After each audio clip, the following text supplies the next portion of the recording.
JDS ಪಕ್ಷಕ್ಕೆ ಅಸ್ತಿತ್ವ ಇಲ್ಲ, ನಮ್ಮ ಸರ್ಕಾರಕ್ಕೆ ಅಸ್ತಿತ್ವ ಇದೆ ಅಂತ ಡಿ ಕೆ ಶಿವಕುಮಾರ್ ಅವರು ಕಿಡಿಕಾರಿದ್ದಾರೆ. ಸರ್ಕಾರಕ್ಕೆ ಗ್ಯಾರಂಟಿ ಇಲ್ಲ ಅಂತ ದೇವೇಗೌಡರು ಏನು ಹೇಳಿದ್ರು, ಅದಕ್ಕೆ ಡಿ ಕೆ ಶಿವಕುಮಾರ್ ಅವರು ಕಿಡಿಕಾರಿ, ದೇವೇಗೌಡರು ಎಷ್ಟು ಭವಿಷ್ಯಕಾರನ ನೋಡಿದ್ದಾರೋ ಅದಕ್ಕಿಂತಲೂ ಹೆಚ್ಚು ಭವಿಷ್ಯಕಾರನ ನಾನು ನೋಡಿದ್ದೀನಿ.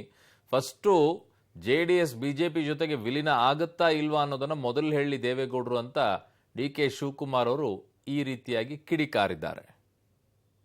ದೇವೇಗೌಡರು ನಿನ್ನೆ ಸರ್ಕಾರಕ್ಕೆ ಗ್ಯಾರಂಟಿ ಇಲ್ಲ, ಲೋಕಸಭಾ ಚುನಾವಣೆ ಆಗ್ತದೆ ಅಂತ ಹೇಳಿದ್ದಾರೆ.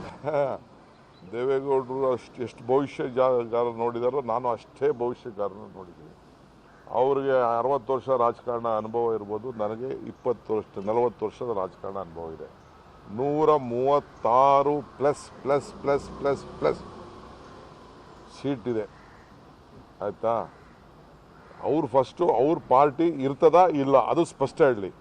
Weather JDS will be alive or not, JDS merge ಆಗ್ತದ, JDS ಸಪ್ರೇಟ್ ಐಡೆಂಟಿಟಿ ಆಗಿ ಇರ್ತದ, ಅದನ್ನು ಫಸ್ಟು ಆ ಜನಕ್ಕೆ, ರಾಜ್ಯದ ಜನತೆಗೆ ಅವ್ರು ತಿಳಿಸ್ಲಿ. ಯಾಕೆಂದರೆ ಅವ್ರು ಕಟ್ಟಿದಂಥ ಪಾರ್ಟಿ ಇದು.